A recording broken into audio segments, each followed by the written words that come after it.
Okay, સ્વાધ્યાયનો 2.28 જુઓ. શું કહે છે કે દર્શાવો કે સમાંતર પ્લેટ કેપેસિટરની દરેક પ્લેટ પર લાગતા બળનું માન 1/2 Q ઇન્ટુ E છે, જ્યાં Q કેપેસિટર પરનો વિદ્યુતભાર અને E પ્લેટો વચ્ચેના વિદ્યુત ક્ષેત્રનું માન છે. અહીં અવયવ 1/2 કેવી રીતે આવે છે તે સમજાવો. શું કહે છે કે ધારો કે આપણી પાસે કેપેસિટરની બે પ્લેટ છે, એક આ પ્લસ પ્લેટ છે અને આ માઇનસ પ્લેટ છે. તો આપણે શું કહી શકીએ કે બંને પ્લેટો એકબીજાના વિદ્યુત ક્ષેત્રમાં છે. એટલે કે પ્લસ પ્લેટ જે છે એના વિદ્યુત ક્ષેત્રમાં કોણ છે? માઇનસ પ્લેટ છે. તેની ઉપર ફોર્સ લગાવશે.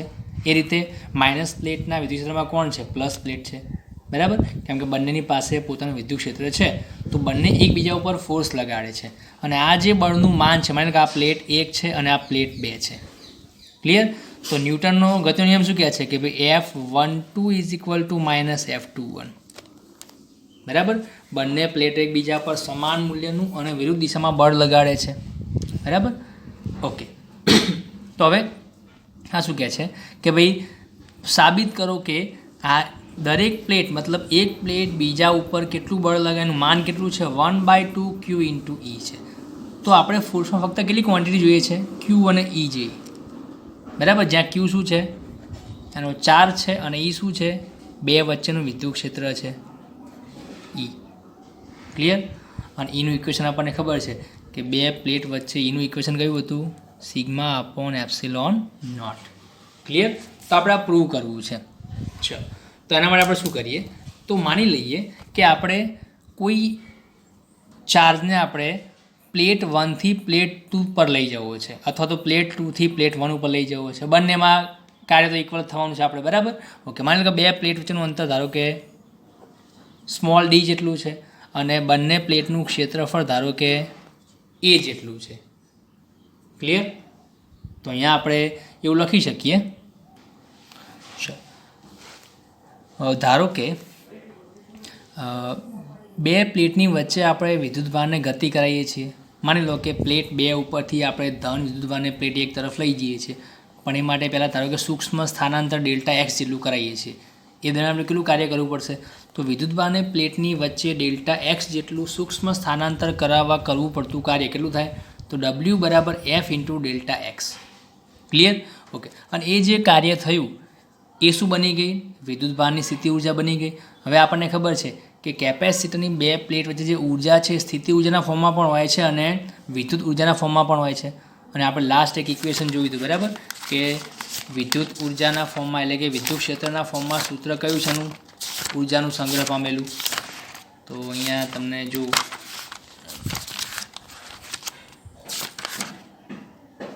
ઓકે, અહીંયા આપણે એક સૂત્ર જોયું હતું, બરાબર, કે કેપેસિટરની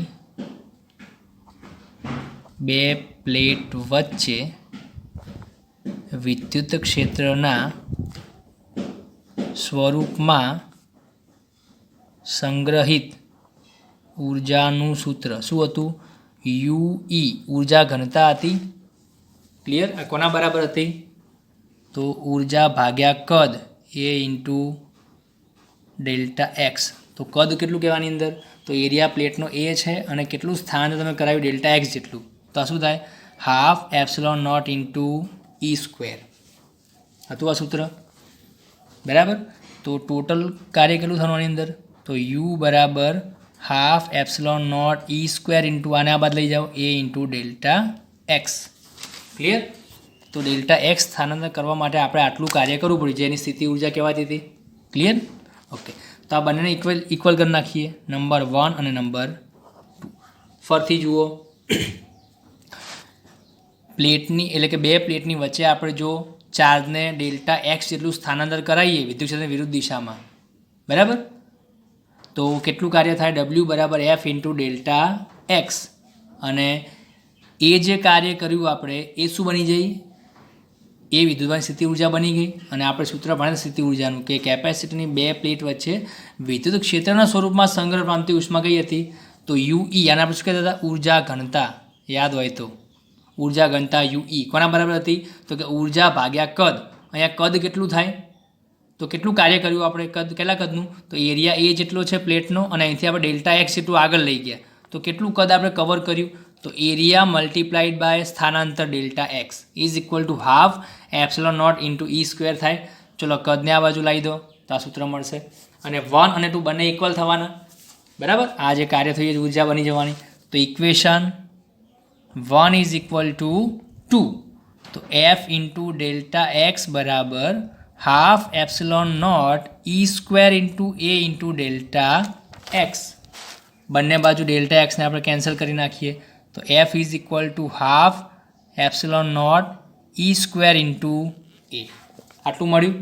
ઓકે ચલો ફોર્સનું આપણને ઇક્વેશન તો મળી ગયું પણ આપણે ક્યુ અને ઈના ફોર્મમાં લાવવું છે તો આ એપ્સિલોન નોટ છે એ છે અને આપણે દૂર કરવો પડે તો એક કામ કરીએ 1/2 એપ્સિલોન નોટ ઈ અલગ કરી નાખીએ એક ઈને અને બાકીનો ઈ ઇન્ટુ એને ભેગા રાખીએ આ રીતે થાય.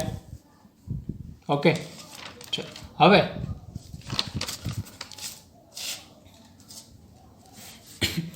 આની અંદર આપણને એક વસ્તુ ખબર છે કે કેપેસિટરની બે પ્લેટ વચ્ચે ઇલેક્ટ્રિક ફિલ્ડ ઈ કેટલું છે સિગ્મા અપોન એપ્સિલોન નોટ છે ત્યાં લખી દઈએ ઈ બરાબર એટલે કે પરંતુ ઈ બરાબર સિગ્મા અપોન એપ્સિલોન નોટ હોવાથી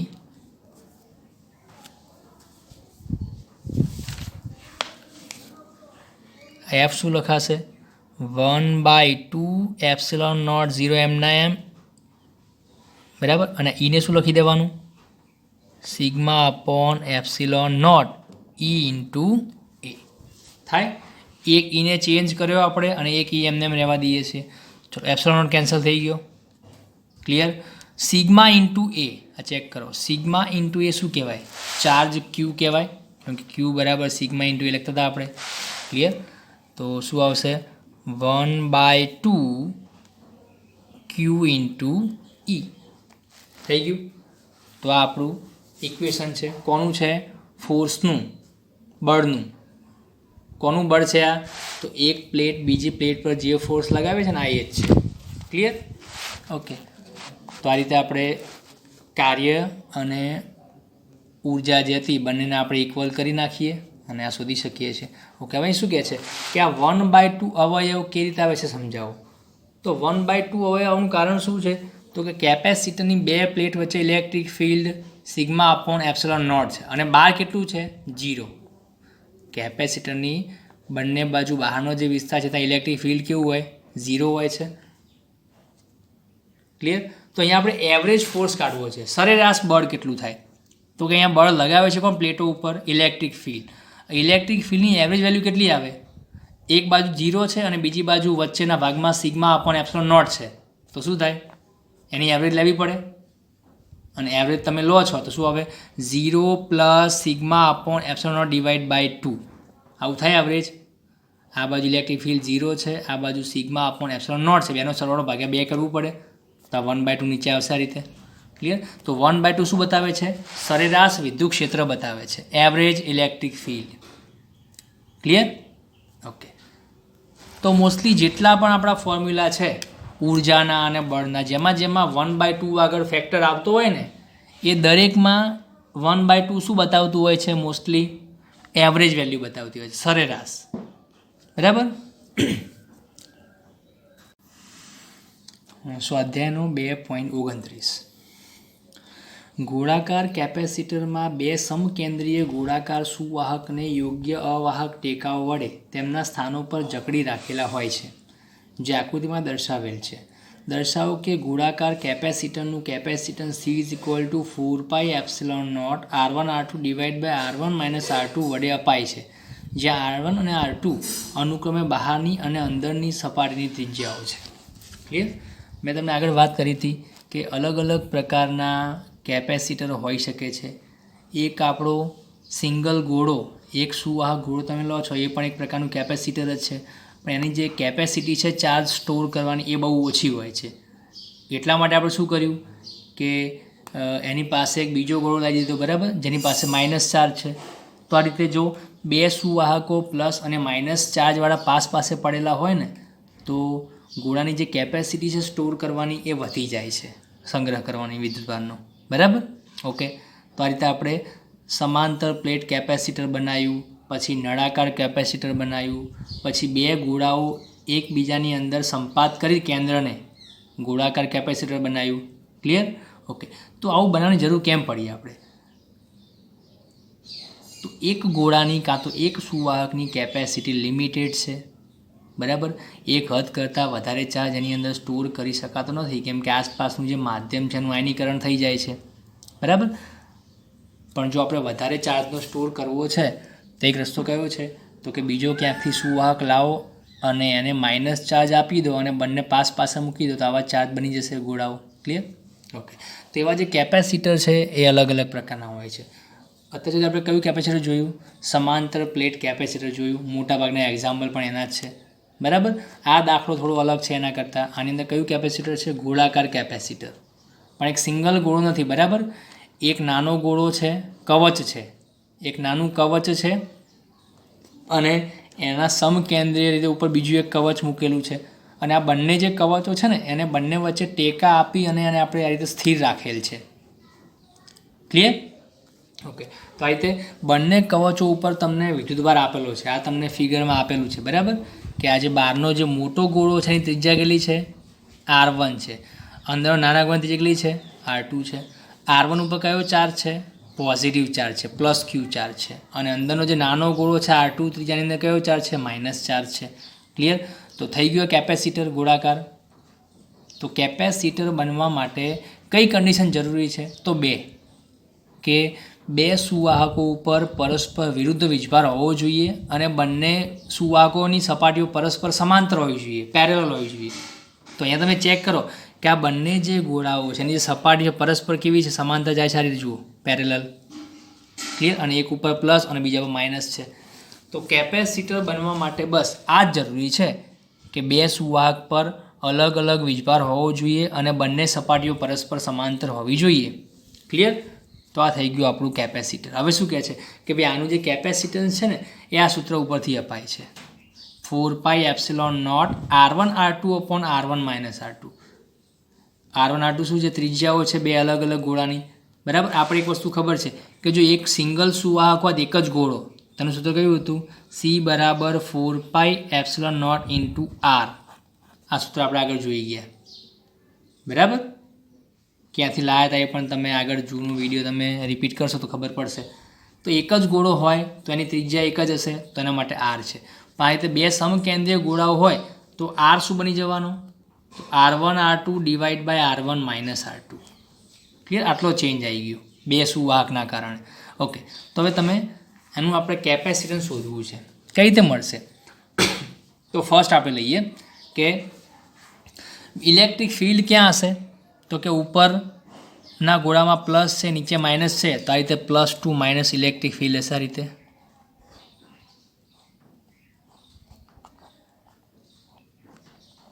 બરાબર. અને આ જે વિદ્યુત ક્ષેત્ર છે એની દિશા કઈ કહેવાય? ત્રિજ્યાવર્તી કહેવાય. જુઓ, આ બધા જ એરો જે છે +2 માઇનસ ક્યાં ભેગા થવાના? સેન્ટર પર ભેગા થવું લાગે આપણને. તો કે ત્રિજ્યાવર્તી દિશામાં વિદ્યુત ક્ષેત્ર હોય છે. ક્લિયર?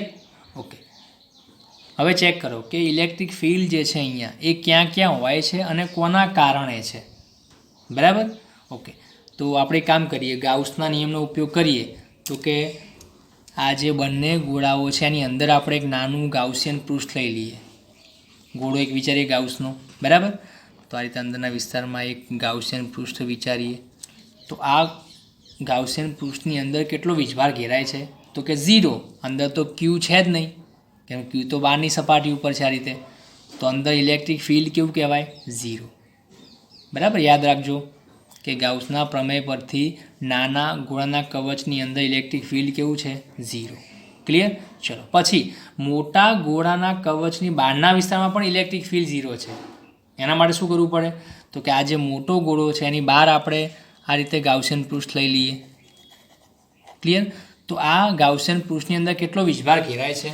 તો એ પણ 0 જ છે, કેમ કે જો જેટલો પોઝિટિવ ચાર્જ છે એટલો જ નેગેટિવ ચાર્જ છે બંને ગોળા ઉપર. તો -q અને +q = 0 થઈ જશે. તો ટોટલ નેટ ચાર્જ 0 છે, તો ઇલેક્ટ્રિક ફિલ્ડ પણ કેવું હશે? 0. તો આપણને એક વસ્તુ ખબર પડી ગઈ કે આ જે મોટો ગોળો છે એની બહારના વિસ્તારમાં ઇલેક્ટ્રિક ફિલ્ડ 0 છે અને નાના ગોળાની અંદરના વિસ્તારમાં પણ ઇલેક્ટ્રિક ફિલ્ડ 0 છે. કોના ઉપરથી ખબર પડી આપણને? ગાઉસના નિયમ ઉપરથી. તો પછી ઇલેક્ટ્રિક ફિલ્ડ છે કોના કારણે? ક્યાં છે? કઈ જગ્યાએ ઇલેક્ટ્રિક ફિલ્ડ જોવા મળશે? તો બંને ગોળાની વચ્ચેના વિસ્તારમાં ઇલેક્ટ્રિક ફિલ્ડ છે. તો એના માટે શું કરીશું આપણે કે માની લો કે બંને ગોળાની વચ્ચે આપણે ગાઉસિયન પૃષ્ઠ લઈ લઈએ આ રીતે. ક્લિયર? અને એ ગાઉસિયન પૃષ્ઠ કેટલા અંતરે છે? તો ધારો કે સેન્ટરથી સ્મોલ આર અંતરે છે. ક્લિયર? તો આર ત્રિજ્યાનો આપણે ગોળો બનાવ્યો ગાઉસિયન પૃષ્ઠ તરીકે. હવે એ ગાઉસિયન પૃષ્ઠની અંદર કેટલો ચાર્જ ઘેરાય છે? તો દેખાય છે કે નાના ગોળા ઉપર જેટલો ચાર્જ છે એટલો જ ઘેરાય છે આ પૃષ્ઠ વડે. અને કેટલો છે? -q છે. અને વેલ્યુ તમે જોવા જાઓ તો q જ ગણાશે ને.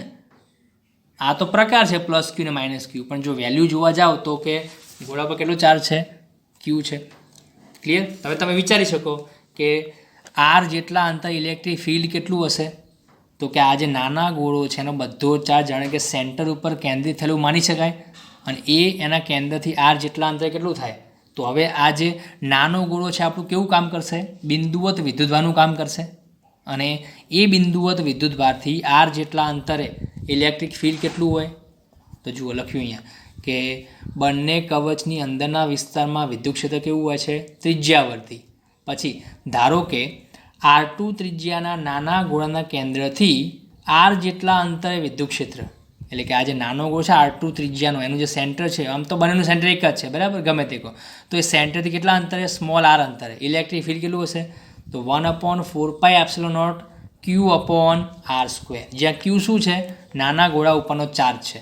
હાલ ફક્ત વેલ્યુ લઈએ છીએ આપણે, એટલા માટે માઇનસને આપણે આવું ગણીએ છીએ હાલ. ક્લિયર? તો આટલું ઇલેક્ટ્રિક ફિલ્ડ જનરેટ થશે. હવે આપણને ખબર છે કે ભાઈ આ ઇલેક્ટ્રિક ફિલ્ડ અંતર સાથે બદલાતું જાય છે. તો તમે નાના ગોળાથી મોટા ગોળા તરફ જાઓ, બધે ઇલેક્ટ્રિક ફિલ્ડ કેવું થશે? બદલાતું રહેશે. ક્લિયર? કેમ કે ત્રિજ્યાવર્તી છે. એટલા માટે આપણું આ જે વિદ્યુત ક્ષેત્ર છે કેવું કહેવાય? અસમાન વિદ્યુત ક્ષેત્ર કહેવાય. ક્લિયર? અને તમે જાણો છો કે બિંદુવત વિદ્યુતભારનું જે વિદ્યુત ક્ષેત્ર છે અસમાન હોય છે. બરાબર? હવે અસમાન વિદ્યુત ક્ષેત્રમાં જો તમે ચાર્જને મૂવ કરાવો એક પોઈન્ટથી બીજા પોઈન્ટ સુધી, તો v પણ બદલાતો રહેવાનો. એટલે કે આપણે જે વર્ક કરવું પડે છે એ પણ કેવું રહેશે? અલગ અલગ કરવું પડશે. ક્લિયર? તો હવે આપણને એક વસ્તુ ખબર છે કે ભાઈ બંને, એટલે કે આ જે કેપેસિટન્સ જે શોધવાનું છે આપણે ગોળાનું, બરાબર, એના માટે આપણે કયા બેઝિક ઇક્વેશનનો યુઝ કરીશું? તો c = q/v. ક્લિયર?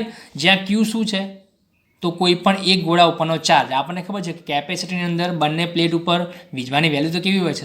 સરખી જ હોય છે. બરાબર? તો કોઈ એક પ્લેટ પરનો ચાર્જ છે. અને v શું છે? બે પ્લેટ વચ્ચે વિદ્યુત સ્થિતિમાનનો તફાવત છે. ક્લિયર? ઓકે. અહીંયા આપણને ખબર છે કે વિદ્યુત ક્ષેત્ર કેવું છે? અસમાન છે. તો બે પ્લેટ વચ્ચેનો વોલ્ટેજ જે છે ને આપણને જે છે એની વેલ્યુ બદલાતી રહેવાની છે. સમાન વિદ્યુત ક્ષેત્ર છે નહીં. જ્યારે આપણે જે સમાંતર પ્લેટ ભણ્યા હતા એમાં શું કરતા હતા કે આ પ્લસ પ્લેટ છે અને આ માઇનસ પ્લેટ છે. બરાબર? બે વચ્ચે વોલ્ટેજ v છે અને આ v સમાન રહેવાનો. કેમ સમાન રહેવાનો? તો કે આપણને ખબર છે કે બંને વચ્ચે ઇલેક્ટ્રિક ફિલ્ડ પણ કેવું છે? સમાન વિદ્યુત ક્ષેત્ર હતું એની પ્લેટની વચ્ચે. અને જો વિદ્યુત ક્ષેત્ર સમાન હોય તો એ જે ફોર્સ લગાડશે, બળ લગાડશે, એ પણ કેવું હશે? સમાન હશે. અને જો અચળ બળ લાગતું હોય, સમાન બળ લાગતું હોય, તો વર્ક પણ કેવું કરવું પડશે? બધે એક સરખું કરવું પડશે. સમજાય છે? થોડું લિંક કરો કે સમાન વિદ્યુત ક્ષેત્ર છે તો બળ પણ બધે કેવું લાગવાનું? સમાન. કેમ કે E કોના બરાબર થાય છે? F/q. તો F = q × E સૂત્ર લખાતું હતું.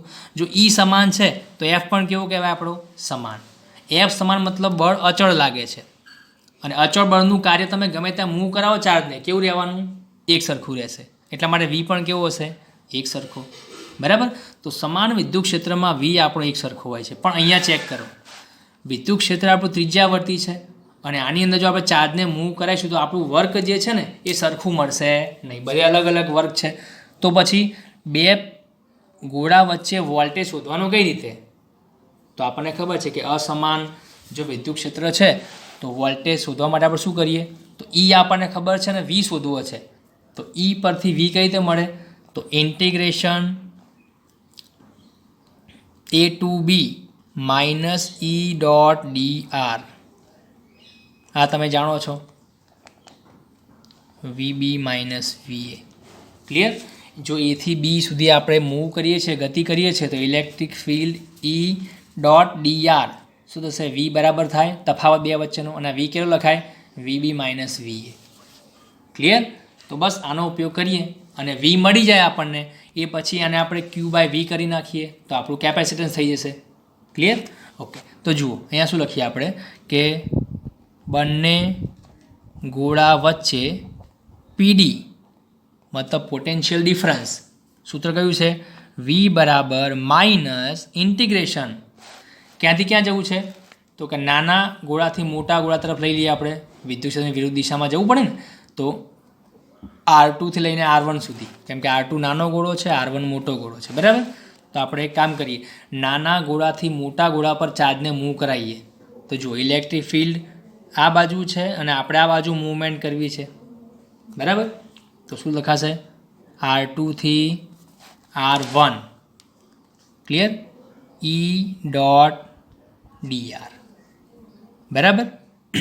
ઓકે. માઇનસ R2થી R1, ઈની વેલ્યુ મૂકી દો ઉપરથી. ચલો પહેલાં આપણે કામ કરીએ, બે વચ્ચે ડોટ ગુણાકાર દૂર કરીએ, તો E D R cos theta થશે આ ડોટ ગુણાકારથી. હવે તમે ચેક કરો કે ઈ અને ડી આર વચ્ચે કેટલો એંગલ છે. તો ઇલેક્ટ્રિક ફિલ્ડ આપણું અંદરની તરફ છે, આ રીતે ત્રિજ્યાવર્તી, અને આપણે ચાર્જને મૂવ કરાવો છે આ બાજુ બહારના વિસ્તારમાં. બે વચ્ચે એંગલ કેટલો છે? 180, અને કોસ 180 કેટલો આવશે? -1.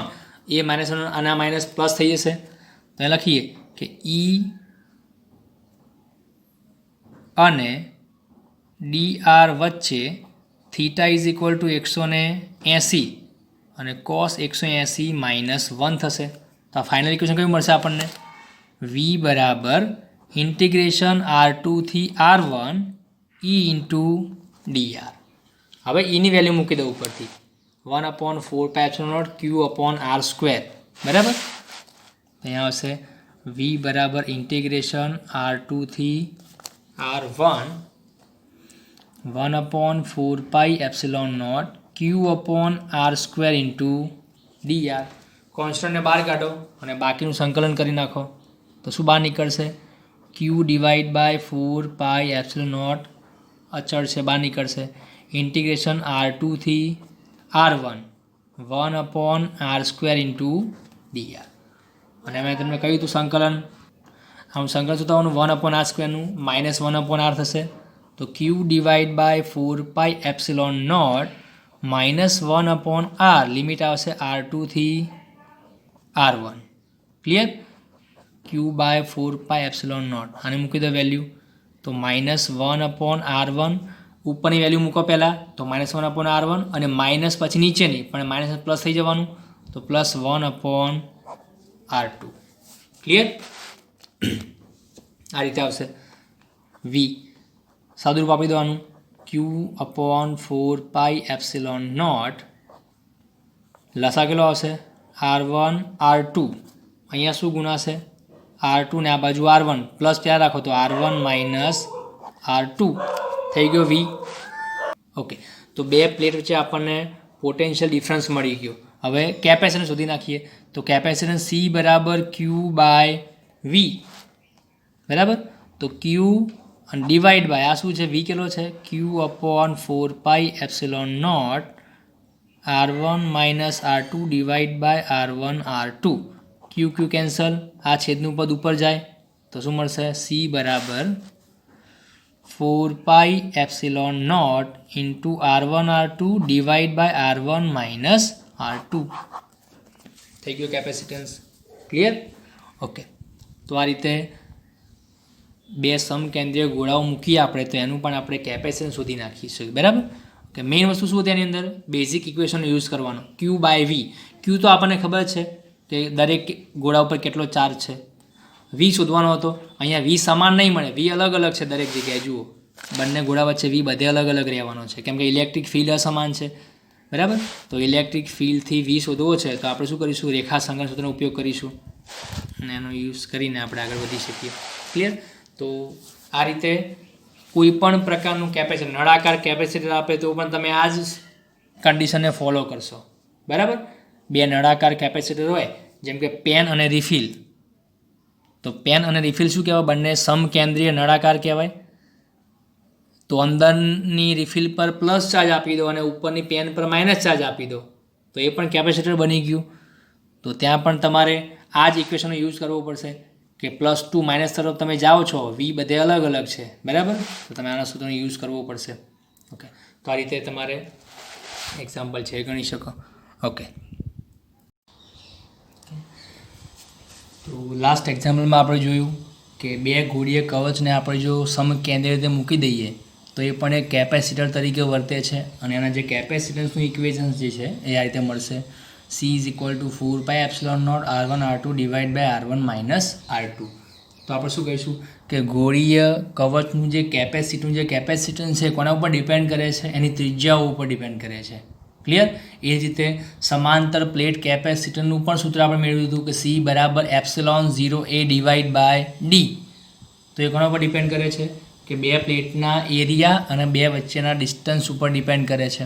ઓકે, ચલો. પછી એક જો સિંગલ વિદ્યુતભાર ધરાવતો ગોળો હોય તેનું પણ સૂત્ર આપણે જોયું હતું, કયું? C = 4πε0 × R. તો આ પણ ત્રિજ્યા ઉપર ડિપેન્ડ કરે છે, બરાબર. તો આ રીતે આપણે અલગ અલગ કેપેસિટન્સના સૂત્રો આપણે મેળવ્યા. ચલો, હવે એક એક્સ્ટ્રા બીજું પણ આપણે સૂત્ર મેળવીએ, નળાકાર કેપેસિટન્સનું સૂત્ર, બરાબર. ચલો એ મેળવતા પહેલાં આપણે ગોળાકાર કેપેસિટરનું એક એક્ઝામ્પલ જોઈ લઈએ. સ્વાધ્યાયનો 2.30. ક્લિયર? ચલો, શું કહે છે કે એક ગોળાકાર કેપેસિટરના અંદરના ગોળાની ત્રિજ્યા 12 સેન્ટીમીટર અને બહારના ગોળાની ત્રિજ્યા 13 સેન્ટીમીટર છે. બહારના ગોળાનું અર્થિંગ કરી દીધેલું છે અને અંદરના ગોળા ઉપર 2.5 માઇક્રોકુલમ વિદ્યુતભાર આપેલ છે. તો બે સમકેન્દ્રીય ગોળાઓ વચ્ચેના અવકાશને ડાઇલેક્ટ્રિક અચળાંક 32 ધરાવતા પ્રવાહી વડે ભરી દીધેલ છે. તો એ કેપેસિટરનું કેપેસિટન્સ શોધો. બી, અંદરના ગોળાનું સ્થિતિમાન કેટલું હશે? અને સી, આ કેપેસિટરના કેપેસિટન્સને 12 સેન્ટીમીટર ત્રિજ્યાના અલગ કરેલા ગોળાના કેપેસિટન્સ સાથે સરખાવો. અલગ કરેલા ગોળા માટેનું મૂલ્ય ખૂબ જ નાનું કેમ છે તે સમજાવો. શું કહે છે આપણને અહીંયા કે બે સમકેન્દ્રીય ગોળાઓ આપણે મૂકેલા છે આ રીતે. ક્લિયર? અને બહારનો જે ગોળો છે અર્થિંગ કરેલ છે. અર્થિંગનો મતલબ શું થાય કે એને આપણે વાયરથી જમીન સાથે કનેક્ટ કરેલો છે. દરેકે ઘરમાં અર્થિંગ તો જોયું છે, બરાબર. ઓકે, તો અહીંયા શું કહે છે કે અંદરનો જે ગોળો છે એની ઉપર પોઝિટિવ ચાર્જ છે. એની વેલ્યુ કેટલી આપી? 2.5 માઇક્રોકુલમ. ક્લિયર? હવે થશે કેવું કે આ પોઝિટિવ ચાર્જ છે એના કારણે આ જે મોટો ગોળો કવચ છે ને એની અંદર વિદ્યુતભારનું પ્રેરણ થાય છે, પ્રેરિત થાય છે. અને એ પ્લસના કારણે જે ઇલેક્ટ્રોન છે માઇનસ ચાર્જ એ એટ્રેક્ટ થાય છે આ રીતે. ક્લિયર? તો આ માઇનસ ચાર્જ જે છે સપાટી પર થાય છે અને પ્લસ જે ચાર્જ હતો ને એ જમીનમાંથી આમ અંદર નીકળી જશે અર્થિંગના કારણે. તો આપણે એવું કહી શકીએ કે ફક્ત એક જ ગોળા ઉપર ચાર્જ આપવાથી બીજા ગોળા ઉપર આપોઆપ ચાર્જ ઉત્પન્ન થઈ જાય છે, બરાબર, આકર્ષી બળના કારણે. અને બીજો એના જેવો જે સમાન ચાર્જ છે એ અપાકર્ષી બળના કારણે જમીનમાં અંદર ઉતરી જશે અર્થિંગના કારણે, બરાબર, વાયરમાં થઈને. ઓકે, અથવા બીજું પણ કહી શકાય કે આનો જે પોઝિટિવ ચાર્જ હતો આ મોટા ગોળાનો તો જમીનમાંથી ઇલેક્ટ્રોન આવી અને પોઝિટિવને કેવા કરી નાખ્યા? ન્યુટ્રલ કરી નાખ્યા. તો ફક્ત કોણ બાકી રહ્યું? Minus charge. તો આ રીતે આપણે ફક્ત કેપેસિટર રચવા માટે કોઈ એક જ ગોળા કાં તો વાહકને ચાર્જ આપવાની જરૂર હોય છે. બાકીનો ચાર્જ આપોઆપ પ્રેરિત થઈ જાય છે એની અંદર. ક્લિયર? ઓકે, ચલો. તો હવે આ થઈ ગયું આપણું ગોળાકાર કેપેસિટર. અને આના કેપેસિટન્સ સૂત્ર આપણને ખબર છે, કયું છે? તો R1 ત્રિજ્યા આપી 12 સેન્ટીમીટર, R2 13 સેન્ટીમીટર, Q 2.5 માઇક્રોકુલમ અને K 32. ક્લિયર? તો સૂત્ર આપણને ખબર છે પણ અંદર શું ભર્યું છે આપણે? ડાઇલેક્ટ્રિક. તો આપણું નોર્મલ ઇક્વેશન કયું હતું? C = 4πε0 R1 R2 / R1 - R2. હવે આપણને ખબર છે કે જો કેપેસિટરની બે પ્લેટ વચ્ચે આપણે ડાઇલેક્ટ્રિક ભરી નાખીએ તો જે કેપેસિટર છે કેટલા ગણું થઈ જાય? K ગણું થઈ જાય. ઓકે, તો આપણે શું કરીશું? અહીંયા જે સૂત્ર છે એની આગળ K લગાવી દઈશું. તો કે ગોળાકાર કેપેસિટરનું capacitance C = K × 4π0 R1 R2 divide by R1 minus R2 કાં તો R2 માઇનસ R1 કરો. આ બાદ બાકીમાં તો જે વેલ્યુ મોટી હોય આગળ રાખવાની, બરાબર, એમાં કોઈ ચિંતા નથી. તો આ સૂત્ર થઈ ગયું આપણું K ટાઈમ્સ. ઓકે, વેલ્યુ મૂકી દો. તો Kની વેલ્યુ કેટલી છે? 32. ડાયલેક્ટ્રિકની વેલ્યુ 32 આપેલી છે. ઓકે, 4π મૂકી દો, R1 R2 મૂકી દો, સેન્ટીમીટરમાં છે, મીટરમાં કન્વર્ટ કરશો તો શું આવશે? 12 × 13 × 10 - 4 થશે. અને આ બાદ બાકી કરશો 13 - 12 × 10 - 2 સોરી, અહીંયા 10 - 2 મીટરમાં આવશે. ક્લિયર? ચલો, તો આનું સોલ્યુશન આપ્યા પછી એનો આન્સર આપણો આવશે C બરાબર 554.6 × 10 - 11 ફેરાડે. અને જો ફરીથી પોઈન્ટમાં કાપો તો 5.5 × 10 - 9 ફેરાડે. અને -9 શું બની જાય? Nano farad. ક્લિયર? તો આ થઈ ગયો આપણો એક સીધો સાદો એક્ઝામ્પલ. તો સૂત્ર પ્રૂવ કર્યા પછી આપણે સૂત્ર યાદ રાખવાનું છે, બરાબર, ગોળાકાર કેપેસિટન્સનું. ઓકે, પછી શું કહે છે કે ભાઈ અંદરના કવચ પરનું સ્થિતિમાન કેટલું હશે? આપણને ખબર છે કે બે ગોળા વચ્ચે જે વિદ્યુત ક્ષેત્ર છે કોના કારણે છે? આ અંદરના ગોળાના કારણે. આપણે આગળ થિયરીમાં જોયું ગાઉસિયન પૃષ્ઠ લઈને. ક્લિયર? તો આપણે શું કહીએ કે જેમ જેમ આપણે ગોળા ઉપર પોઝિટિવ ચાર્જ મૂકતા જઈએ છીએ એમ વોલ્ટેજ પણ વધતો જશે. ક્લિયર? તો V અને C બંને Q અને V બંને સમપ્રમાણમાં છે. તો તમે C મળી ગયો છે, Q તમને આપેલો છે, તો Q અને C પરથી શું લખાય કે ભાઈ અંદરના કવચ પરનું સ્થિતિમાન V બરાબર Q/C. ક્લિયર? ઓકે, Qની વેલ્યુ મૂકી દો, Cની વેલ્યુ મૂકી દો, બરાબર, અને વેલ્યુ આવશે 4.5 × 10 બરાબર. ઓકે, પછી શું કહે છે કે C આ કેપેસિટરના કેપેસિટન્સને 12 સેન્ટીમીટર ત્રિજ્યાના અલગ કરેલા ગોળાના કેપેસિટન્સ સાથે સરખાવો. જો આપણી પાસે બે ગોળા ના હોત પણ એક જ ગોળો હોત 12 સેન્ટીમીટર ત્રિજ્યાનો, તો એનું કેપેસિટન્સ જે છે એ આના કરતાં કેવું હોય છે? તો આપણને ખબર છે ખૂબ જ નાનું મળશે, બરાબર. એક સિંગલ વાહક ગોળાનું કેપેસિટન્સ ખૂબ જ નાનું હોય છે. ત્યાં લખીએ, જુઓ, અલગ કરેલા 12 સેન્ટીમીટર ગોળાનું કેપેસિટન્સ સૂત્ર શું હતું? C બરાબર 4πε0 × R. અને 4πε0 આને શું લખાય? 1/K લખાય. તો શું બનશે? R/K. આરની વેલ્યુ મૂકી દો, 12 સેન્ટીમીટર છે એને મીટરમાં, અને Kની વેલ્યુ ખબર છે, તો કેટલું આવ્યું? 1.3 × 10 - 11 ફેરાડે. હવે તમે ચેક કરો કે એકની વેલ્યુ ખૂબ જ કેવી છે? નાની છે. એટલા માટે આપણે બે વાહક ગોળાનો ઉપયોગ કરીએ છીએ, એક પોઝિટિવ અને બીજો નેગેટિવ ચાર્જવાળો, બરાબર, કેમ કે એના લીધેનું જે કેપેસિટન્સ છે એ વધી જાય છે. રાઈટ? તો આ થયો આપણો ગોળાકાર કેપેસિટરનું એક્ઝામ્પલ. એ પછી લઈએ આપણે નળાકાર કેપેસિટન્સનું એક્ઝામ્પલ, કે ભાઈ નળાકાર કેપેસિટર કઈ રીતે બને છે. ઓકે, તો અહીંયા શું કહે? જુઓ, સ્વાધ્યાયનો 2.32. એક નળાકાર કેપેસિટરમાં બે સમઅક્ષીય નળાકારોની લંબાઈ 15 સેન્ટીમીટર અને ત્રિજ્યાઓ 1.5 સેન્ટીમીટર અને 1.4 સેન્ટીમીટર છે. બહારના નળાકારનું અર્થિંગ કરી દીધેલું છે અને અંદરના નળાકાર પર 3.5 માઇક્રોકુલમ વિદ્યુતભાર આપેલો છે. તો આ તંત્રનું કેપેસિટન્સ શોધો અને અંદરના નળાકારનું સ્થિતિમાન શોધો. ક્લિયર? ઓકે, નોર્મલી નળાકાર કેપેસિટર જે છે એની અંદર પણ એક નળાકાર અંદર હશે અને બીજો નળાકાર એની બહાર હશે. સમકેન્દ્રીય, સમઅક્ષીય હોય એ રીતે, બરાબર, એટલે કે બંને નળાકારની અક્ષ એક જ હશે. તો બંને સમઅક્ષીય નળાકારને જો તમે ઉપરથી આમ જુઓ, તમે આ રીતે દેખાશે, આ અંદરનો નળાકાર છે અને આ બહારનો નળાકાર છે. ટોપ વ્યૂની વાત કરું છું, બરાબર. જેમ કે રિફિલ અને પેનને તમે ઉપરથી જુઓ ઊભી, તો તમારે દેખાશે આ રિફિલ દેખાશે અને આ પેનનું ઉપરનું કવચ દેખાશે. ક્લિયર? હવે કે છે શું કે અંદરના નળાકાર આપણે ચાર્જ આપેલો છે, કેટલો? 3.5 માઇક્રોકુલમ. તો એ પોઝિટિવ ચાર્જ છે આપણો, એને આપણે આપેલો છે અંદરના નળાકારને, જેની ત્રિજ્યા કેટલી ધારીએ આપણે? A જેટલી. અને બહારનો જે નળાકાર છે એનું આપણે અર્થિંગ કરેલું છે. હવે હાલ મેં કીધું કે અર્થિંગનું કામ શું હોય? તો આ પોઝિટિવ ચાર્જ જે છે એના કારણે બહારના નળાકાર ઉપર કયો ચાર્જ પ્રેરિત થવાનો? નેગેટિવ. અને આનો જે પોઝિટિવ છે ક્યાં જતો રહેવાનો? જમીનમાં.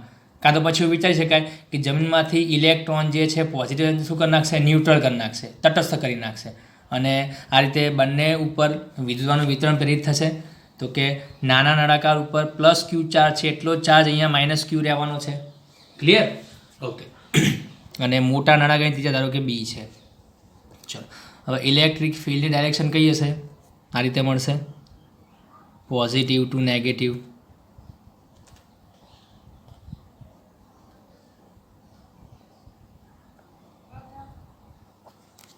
ક્લિયર? ઓકે, તો પહેલું આપણે શું કરવાનું છે? સેમ આપણે કેપેસિટન્સ શોધવું છે નળાકારનું. ક્લિયર? ઓકે, તો એના માટે આપણે બેઝિક સૂત્રનો યુઝ કરવાનો છે, C બરાબર Q/V. આનો યુઝ કરીને આપણે આગળ વધીશું. દરેકમાં આપણે આ જ કરી હતું, બરાબર. ચલો, Q તો આપણને આપેલો છે કે નળાકાર ઉપર Q જેટલો ચાર્જ આપણે આપેલો છે. આ રીતે શું બાકી રહ્યું? V. નળાકારની બે પ્લેટ વચ્ચે આપણે જો V શોધી નાખીએ તો એને અંદર મૂકી દે, એની અંદર તો C મળે. પણ V માટે આપણે કોનો ઉપયોગ કરવો પડશે? ઇલેક્ટ્રિક ફિલ્ડનો. ક્લિયર? તો E ઉપરથી આપણને શું મળશે? V મળશે, અને V ઉપરથી શું મળશે આપણને? C મળશે. ક્લિયર? તો આગળ પણ આપણે આવું જ કર્યું હતું. ઓકે, હવે તમે ચેક કરો કે આ નળાકાર જે છે એની અંદરના, એટલે કે જે નાનું નળાકાર છે એની અંદરના ભાગમાં ઇલેક્ટ્રિક ફિલ્ડ કેવું હશે? 0. એકચ્યુઅલી આપણે શું કરીએ છીએ? દાખલો ગણતા પહેલાં એનું સૂત્ર પ્રૂવ કરીએ છીએ નળાકારના કેપેસિટન્સનું, બરાબર. એ મળી જાય પછી એની અંદર આપણે કિંમતો મૂકી દઈશું. નહીં તો આમ તો બુકની અંદર તમે સીધું જ સૂત્ર આપેલું છે, તમારે યાદ રાખી લેવાનું છે. પણ આપણે યાદ રાખવા કરતાં એને સમજીશું, બરાબર, જેથી આપણને જ્યારે પણ જરૂર પડે આપણે એની ઉપર થોડું વર્ક કરી શકીએ, એ આપણને યાદ હોય એની સાબિતી કઈ રીતે આવે છે. ઓકે, તો પહેલું ઇલેક્ટ્રિક ફિલ્ડ શોધવું છે, તેના માટે ગાઉસિયન પૃષ્ઠનો ઉપયોગ કરવો પડશે. તો આપણે શું કરીએ કે અંદરની સાઈડ ગાઉસનું પૃષ્ઠ લઈ લઈએ. તો અંદર ચાર્જ કેવો છે? 0 છે, કેમ કે બધો ચાર્જ તો આ રીતે નળાકાર ઉપર વિતરિત થયેલો છે. તો અંદર ઇલેક્ટ્રિક ફિલ્ડ કેવું હશે? 0. પછી બહારની સાઈડ કેવું હશે? તો કે આ બે નળાકારની બહારની સાઈડ તમે પૃષ્ઠ લઈ લો તો પણ 0 થવાનું. કેમ? તો કે ચાર્જ કેટલો છે એની અંદર? +Q અને -Q, ટોટલ થઈ ગયો 0. ક્લિયર? તો આ રીતે મોટા નળાકારની બહારની સાઈડ પણ ઇલેક્ટ્રિક ફિલ્ડ 0 છે. તો આપણે શું કહીશું કે આ જે નળાકારનું આખું તંત્ર છે એની અંદર તમને ઇલેક્ટ્રિક ફિલ્ડ ફક્ત ક્યાં જોવા મળશે? બંને નળાકારની વચ્ચેના ભાગમાં. ક્લિયર? તો હાલમાં લખતો નથી કે ક્યાં 0 હોય છે, એ તમે જાતે તમે એને લખી દેવાનું, બરાબર, જેવા આગળ ગોળાના કવચમાં લખી દે એ રીતે. ચલો, તો હવે અંદરના ભાગમાં તમારે ઇલેક્ટ્રિક ફિલ્ડ શોધવું છે. શું કરવાનું? આ રીતે એક અંદર ગાઉસિયન પૃષ્ઠ લેવું પડશે. ક્લિયર? હવે તમે જોઈ શકો છો કે તમે કોઈ પણ જગ્યાએ આ પૃષ્ઠની અંદર ઇલેક્ટ્રિક ફિલ્ડ કઈ દિશામાં છે? ત્રિજ્યાવર્તી દિશામાં છે, આ રીતે. અને એનું જે ક્ષેત્રફળનો સદિશ છે ગોળાનો, એ પણ કેવો આવશે? ત્રિજ્યાવર્તી બહારની દિશામાં આવશે, આ રીતે. તો આપણે કામ કરીએ કે ગાઉસના પ્રમેય મુજબ શું થાય? Integration E.dA is equal two Q /ε0. આવું થાય, જ્યાં Q શું છે? ગાઉસિયન પૃષ્ઠ દ્વારા ઘેરાતો ચાર્જ છે, અને /ε0 છે. ક્લિયર? હવે તમે જોઈ શકો છો કે E અને dA બંને કેવા છે? બધી જગ્યાએ સમાંતર છે. કેમ કે જો ગોળો તમે જુઓ તો તમે જોઈ શકો કે E અને dA જે છે એ બધી જગ્યાએ સમાંતર છે પરસ્પર. ગોળો અને E ત્રિજ્યાવર્તી છે. ક્લિયર? તો શું લખાય? θ ઇઝ ઇક્વલ ટુ 0 ડિગ્રી. ત્યાં શું બનશે? E.dA cos 0 બરાબર Q/ε0, બરાબર. cos 0 1 થશે. હવે E બધે સમાન કેવા છે પછી, બરાબર. તો એને આપણે બહાર લઈ લઈએ. તો ઇન્ટિગ્રેશન dA cos 0 1 થઈ ગયો, Q /ε0. અને dA શું બનશે? તો હવે નળાકાર છે તો નળાકારનો એરિયા કેટલો થાય?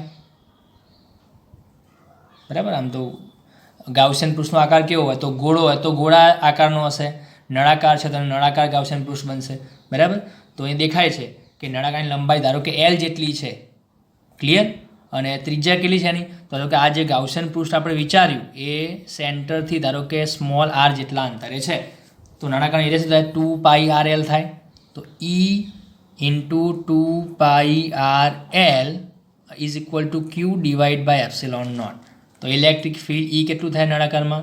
તો Q/2πε0r × L. ક્લિયર? ઓકે, તો પહેલાં આપણે શું કર્યું? ઇલેક્ટ્રિક ફિલ્ડ મેળવ્યું કોનો ઉપયોગ કરીને? ગાઉસના પ્રમેયનો, બરાબર. હવે લઈએ આપણે V. બે વચ્ચે વિદ્યુત સ્થિતિમાનનો તફાવત કેટલો હશે? બરાબર. તો V માટે આપણે શું કરીશું? E ઉપરથી V કઈ રીતે મળશે? તો v ઇઝ ઇક્વલ ટુ રેખા સંકલનનો ઉપયોગ કરીએ E.dr ક્લિયર, અને ઇન્ટિગ્રેશન જ્યાંથી જ્યાં જવાનું છે ત્યાં સુધી લઈ લઈએ આપણે, માની લો B ટુ A સુધી છે. ક્લિયર? ઓકે, જુઓ ચેક કરો કે આ આપણો માઇનસ ગોળો છે, આ નળાકાર ઉપર માઇનસ ચાર્જ છે, અંદરના નળાકાર ઉપર પ્લસ ચાર્જ છે. ક્લિયર? અને આપણે શું કરીએ છીએ, ઇલેક્ટ્રિક ફિલ્ડની ઓપોઝિટમાં વર્ક કરવું પડશે. સ્થિતિમાનનો મતલબ શું થાય, વિદ્યુતભાર પર કરેલું કાર્ય ક્યારે કરવું પડે આપણે, તો ઇલેક્ટ્રિક ફિલ્ડની ઓપોઝિટમાં, એટલે કે માઇનસ નળાકારથી પ્લસ તરફ જવું પડે આપણે, આ રીતે ઓપોઝિટમાં. ક્લિયર? તો ક્યાંથી ક્યાં જવાનું છે, બીથી લઈને એ સુધી. ક્લિયર? અહીંયા બીથી સ્ટાર્ટ કર્યું આપણે, ત્યાંથી એ સુધી આપણે અંતર કાપવાનું છે, તો B to A minus E.dr. હવે ચેક કરો, E અને dr બંને ઓપોઝિટમાં છે. E આ રીતે બહારની દિશામાં છે અને dr આપણે આમ અંદર લઈ જવાનો છે આ રીતે. ક્લિયર? તો એ તો દરેકમાં હું તમને સેમ સમજાવું છું, એટલે તમારે એની કોઈ ચિંતા કરવાની નથી. બીથી A E.dr cos 180 ડિગ્રી, જેમ આગળ પણ આપણે કર્યું હતું ઘોડામાં, એ જ મેથડ યુઝ કરવાની છે. cos 180 માઇનસ 1 થાય, આ પ્લસ થઈ જશે, તો v બરાબર શું લખાશે, integration B to A E into dr. Clear? ચલો એની વેલ્યુ મૂકી દો ઉપરથી, તો integration B to A q divide by 2πε0 r into L into dr. ચલો કોન્સ્ટન્ટને બહાર કાઢી લો, તો v ઇઝ ઇક્વલ ટુ, યાદ રાખો આ v શું બતાવે છે, બે કવચ વચ્ચે, મતલબ બે નળાકાર વચ્ચે વિદ્યુત સ્થિતિમાં તફાવત બતાવે છે, કેમ કે જો B થી A સુધી જઈએ છીએ આપણે, બરાબર, પણ આપણે નોર્મલી પોટેન્શિયલ ડિફરન્સને જસ્ટ v જ લખીએ છીએ. ક્લિયર? તો v ઇઝ ઇક્વલ ટુ, અચળ શું આવશે, q divide by 2πε0 into L. આ અચળ કહેવાશે. શું બદલાશે, integration B to A 1/r into dr. કેમ કે નળાકારની લંબાઈ પણ અચળ જ છે ને, ચાર્જ પણ અચળ છે એની ઉપર, ફક્ત ગાઉસિયન પૃષ્ઠની ત્રિજ્યા છે બદલાશે. આપણે અહીંથી આ નળાકારથી આ નળાકાર ઉપર જવાનું છે આપણે, કે 1/r ઇન્ટુ dr નું સંકલન શું થાય, ln r થાય, તો આ બને q divide by 2πε0 into L ln r, limit આવશે B to A. Clear? Okay, તો v બરાબર q divide by 2πε0 into L. ચલો લિમિટ મૂકો, એકવાર a મૂકો અને પછી માઇનસ બીજી વાર b મૂકો. ક્લિયર? તો તમે જોઈ શકો કે લોગનો માઇનસ થશે, ભાગાકાર આવશે લોગનો, તો ડાયરેક્ટ લખું છું, બરાબર, ln a બાય b થઈ ગયું. તો આ થઈ ગયું વિદ્યુત સ્થિતિમાન તફાવત આપણને મળી ગયું. ચલો, તો પહેલાં E ફાઇન્ડ કર્યો ગાઉસના પ્રમેયથી, પછી રેખા સંકલનનો ઉપયોગ કરીને V ફાઇન્ડ કર્યો. હવે લઈએ C. તો Cનું ઇક્વેશન આપણને ખબર છે કે ભાઈ C બરાબર Q અપોન V. તો Q ડિવાઈડ બાય કેટલો છે, V, Q upon 2πε0 into L ln A by B થશે. Q કેન્સલ, તો C બરાબર 2πε0 into L divide by ln A by B થઈ ગયું ઇક્વેશન. તો આ થઈ ગયું નળાકાર કેપેસિટરનું ઇક્વેશન. ક્લિયર?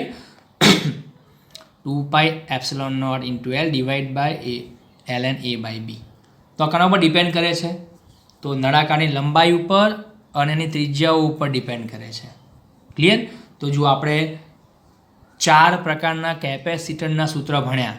એક સિંગલ ગોળો હોય, એક જ ગોળો, એનું સૂત્ર કેપેસિટન્સનું, પછી સમાંતર પ્લેટ કેપેસિટરનું સૂત્ર, પછી ગોળાકાર બે કવચો ગોળાઓની એનું સૂત્ર, અને આ ચોથું નળાકાર કવચનું સૂત્ર. ક્લિયર? તો દરેકના તમારે સૂત્રો યાદ રાખવા પડશે, કેમ કે એક્ઝામની અંદર કાં તો એક્ઝામ્પલની અંદર તમને નળાકારના સૂત્રનો સીધો ઉપયોગ કરી શકો, એ માટે તમારે આ જરૂરી છે. ઓકે, ચાલો હવે તમારે યાદ રાખવાનું, જ્યાં A અને B શું છે, ત્રિજ્યાઓ છે, બરાબર, અને જનરલી ઉપર કઈ વેલ્યુ રાખવાની, મોટી, નીચે નાની વેલ્યુ, જેથી આપણો આન્સર પોઝિટિવમાં આપણને મળે એટલા માટે. ક્લિયર? ઓકે, તો આટલા સૂત્રો જોયા પછી હવે આપણે એક કામ કરીએ, આનો દાખલો ગણી નાખીએ સૂત્ર ઉપરથી. તો જુઓ, તમને શું કીધું કે લંબાઈ કેટલી નળાકારની આપી, 15 સેન્ટીમીટર, અને ત્રિજ્યાઓ કઈ છે, તો એક 1.5 છે અને બીજી 1.4 છે સેન્ટીમીટરમાં. ક્લિયર? અને ચાર્જ કેટલો છે બે નાના નળાકારની અંદરની અંદર, 3.5 માઇક્રો કુલમ. ક્લિયર?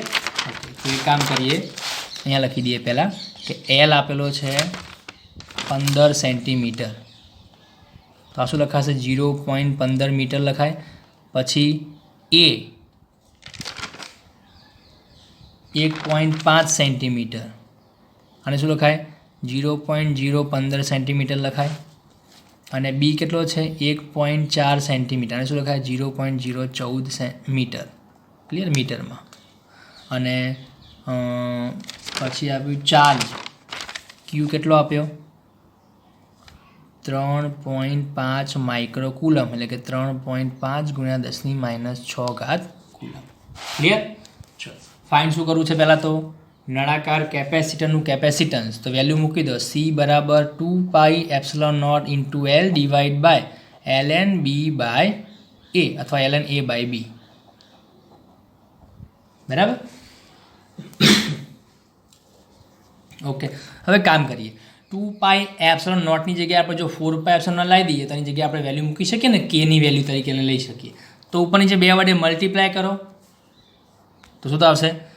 આ 2 × 4πε0 into L divide by 2ln A by B થાય આવું. અને 4πε0 ની વેલ્યુ કોના બરાબર થાય? 1/k લખાય થશે. ઓકે, તો C બરાબર ઉપર રહેશે L અને નીચે આવશે 2k ln A by B થાય આવું. 4πε0 શું લખ્યું આપણે? 1/k, અને k આવી ગયો નીચે. વેલ્યુ મૂકી દો હવે.